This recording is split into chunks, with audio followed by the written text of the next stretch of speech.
Кімде-кім өзінің не біреудің үйінде ұрыс-керіс шығаруына себепші болса, ол ислам елінен емес. Кімде-кім біреуді өз есімімен емес, лақап атымен шақырса, періштелердің лағнатына қалады. Кімде-кім ашуын ауыздықтай алса, Тәңірі оған деген азабына ауыздық салмақ. Кімде-кім адамдарды ғайбаттаудан тілін тыйса, Тәңірі де оның айып-мінін әшкерелемейді.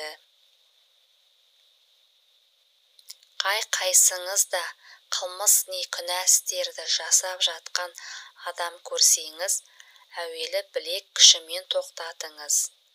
Оған болмаса, тілмен тоқтатыңыз.